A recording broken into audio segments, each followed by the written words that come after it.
Karibu kwa mara nyingine tena mtazamaji wa The World News katika kipindi hiki cha ulimwengu wa siasa. Naitwa Adam Hussein. Tuelekee katika Mashariki ya Kati.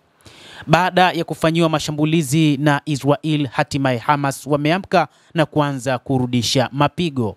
Hamas imeamka na imeanza kupambana na IDF, jeshi la Israel. Siku ya leo ya Alhamisi ya Machi 20, kundi la wapiganaji wa Kipalestina la Hamas limesema limerusha makombora kuelekea katika kituo cha kibiashara cha Israel. Siku ya leo katika jibu lake la kwanza la kijeshi kwa ongezeko la vifo vya raia kutokana na Israel kuanza tena operesheni za anga na ardhini huko katika ukanda wa Gaza. Israel imesema kuwa ilikuwa imefunga njia kuu ya eneo hilo kutoka kaskazini kusini, huku wanajeshi wakipanua operesheni zao za ardhini ambazo walianza tena siku ya Jumatano. Shirika la ulinzi wa raia wa Gaza limesema watu 504 wameuawa kufikia sasa katika shambulio hilo la Israel, wakiwemo zaidi ya watoto 190.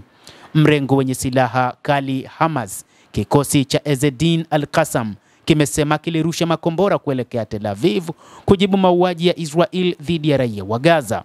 Jeshi la Israel limesema limenasa kombora moja lililorushwa kutoka Gaza na kwamba mengine mawili yalishambulia eneo lisilokuwa na watu.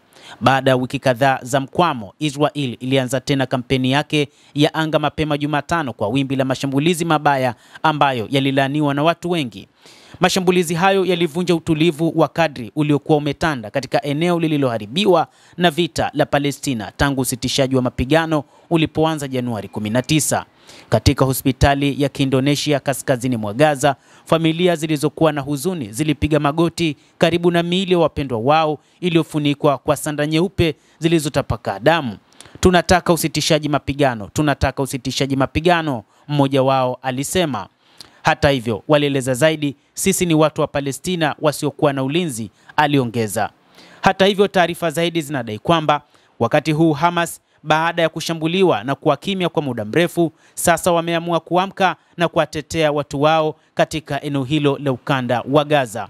Inaelezwa kwamba mpango wa Israel ni kuhakikisha raia katika ukanda wa Gaza wanaondoka kutokana na mashambulizi makali ambayo yameendelea kwa muda mrefu tangu mwaka 2023, lakini wakazi katika ukanda wa Gaza wamesema hawawezi kuondoka katika eneo hilo, huku Hamas ikisema kwamba wapiganaji wote katika eneo hilo la ukanda wa Gaza wanapaswa kuunganisha nguvu ya pamoja katika mapambano dhidi ya wapiganaji hao wa Israel, jeshi la IDF, lakini bila hivyo hawataweza kulishinda jeshi hilo.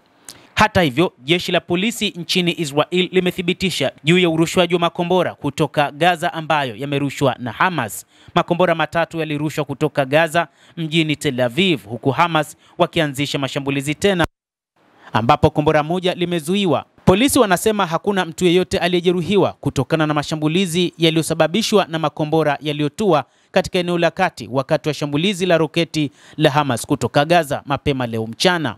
Maafisa wamefanya usafi katika eneo ambalo makombora ya Hamas yalitua.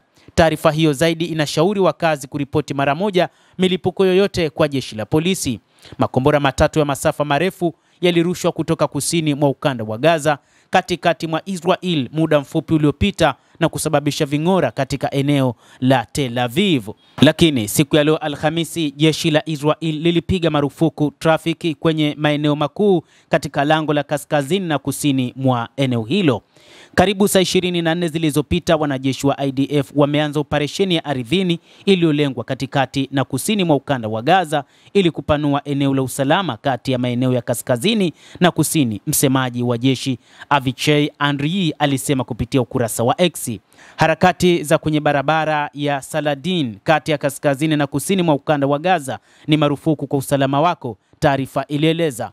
Badala yake kusafiri kutoka kaskazini mwa Gaza hadi kusini kunawezekana kupitia barabara ya pwani ya Al-Rashid, Andriy aliongeza, bila kueleza kama hiyo ilimaanisha kwamba harakati kutoka kusini hadi kaskazini zilipigwa marufuku.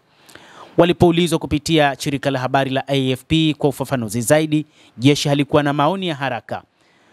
Basi mtazamaji, endelea kutufuatilia na usisahau kulike, usisahau kucomment, lakini pia kusubscribe channel yetu hii upate habari hizi kwa mapana kupitia The World News. Mimi ni Adam Hussein, endelea kuwa nasi wakati wote, endelea kutufuatilia.